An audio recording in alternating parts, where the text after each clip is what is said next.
E adesso parliamo con un ospite che mi ha raggiunto in studio. Do il benvenuto e la buonasera a Raffaele Padrone, dirigente del sindacato FSP di Polizia di Stato. Buonasera Padrone e ben ritrovato. Grazie a lei direttore e grazie ai telespettatori. Allora, intanto vorrei farle i complimenti perché in occasione della cerimonia della Festa della Repubblica del 2 giugno a Pordenone è stato premiato come ufficiale dell'Ordine al Merito della Repubblica Italiana, di cui possiamo anche vedere probabilmente il video grazie alla nostra regia. E abbiamo appunto complimenti Padrone, è stato un importante riconoscimento per lei. Grazie, sì, beh, è importantissimo direi, anche perché è un traguardo raggiunto, insomma, visto le motivazioni che questa volta erano due anziché una, e quindi mi fa sicuramente piacere. Poi è una cosa insomma che speravo avvenisse magari un anno prima, perché ci sono voluti degli anni, ma insomma apprezziamo anche il Presidente della Repubblica Mattarella e il Presidente del Consiglio Meloni che hanno firmato questo decreto nel 27 dicembre del 2022, ma come sapete nella ricorrenza della festa della Repubblica vengono consegnati per l'anno in corso gli attestati. Ecco, quindi il decreto è firmato 27 dicembre 22, ma l'attestato è arrivato oggi, insomma, per cui fregiarsi di questa, veramente questa alta onorificenza, no? Per tutto E quello che ha quindi fatto, colgo insomma. l'occasione di ringraziare pubblicamente tutto l'ordine dei Cavalieri della provincia di Pordenone, insomma, con cui condivido e faccio parte da anni dalla loro associazione. Poi parliamo adesso di cronaca, parliamo di fatti di questi giorni, parliamo di crimini, di minori, in particolare se vuole faccio riferimento all'accoltellamento avvenuto a Lignano sabato l'altro giorno, accoltellamento che ha visto coinvolto una comitiva di ragazzi di Pordenone per motivi quantomeno futili. Sì, purtroppo attendevo questa domanda perché anche Lignano, come lei ha accennato, ha avuto l'episodio che increscioso, ahimè. Speravo della chiusura della sua domanda, dove andiamo a parare, dove vogliamo arrivare, come la vuole dire, e soprattutto io le rispondo subito: nessuna novità. Nessuna novità, perché ogni volta poi con la storia del Redentore e l'arrivo dei turisti nelle città balneari turistiche, comunque questi episodi si ripresentano.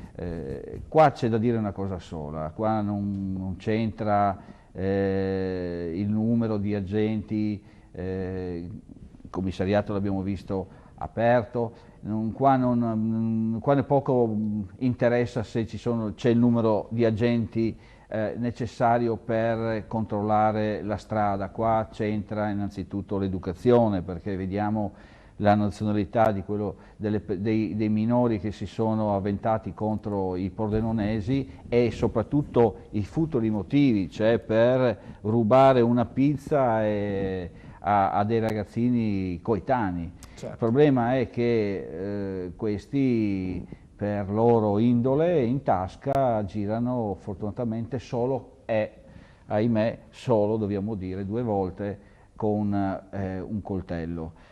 Al di là dell'episodio a cui do ai ragazzini, fortunatamente uno di loro è ferito fortunatamente solo alla gamba, e quindi una guarigione chiaramente pronta e va rivolta alla famiglia.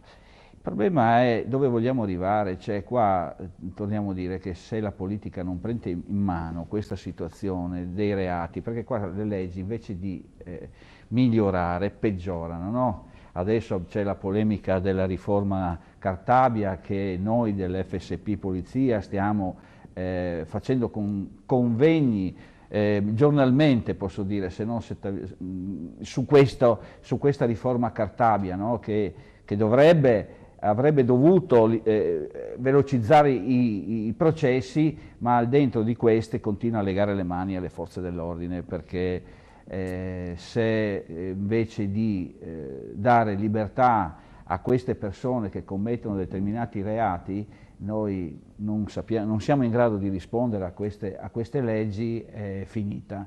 È finita perché se fossero presi i ragazzini, e sono stati presi, e poi vengono denunciati, riconsegnati ai genitori, una denuncia a piede libero, cioè qua manca la certezza della pena.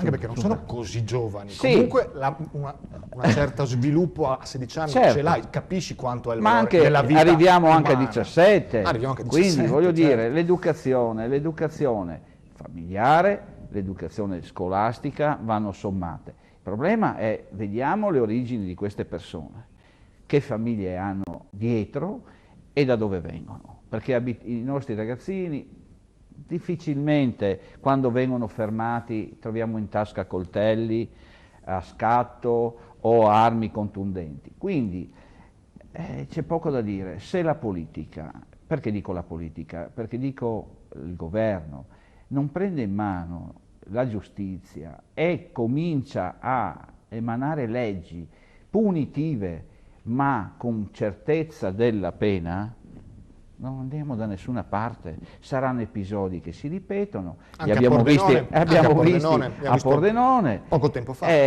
Quindi liti, accoltellamenti, ripeto, fortunatamente non si gira ancora come magari in determinate regioni d'Italia, che i ragazzi per vivere si danno la malavita totalmente, ahimè io penso che dovremmo cominciare a pensare alla certezza della pena, perché se ti prendono e vai in carcere, un carcere educativo, perché poi si aprirebbe un'altra discussione che durerebbe delle ore, perché in che condizioni sono queste carceri, cosa serve andare in carcere. Qua possiamo aprire veramente un dibattito, ma ne parleremo sicuramente ancora. Però, direttore, la certezza della pena è quella di rimanere in carcere, non la semplice contravvenzione, ok? Multa e riconsegna ai genitori, se ce li hanno.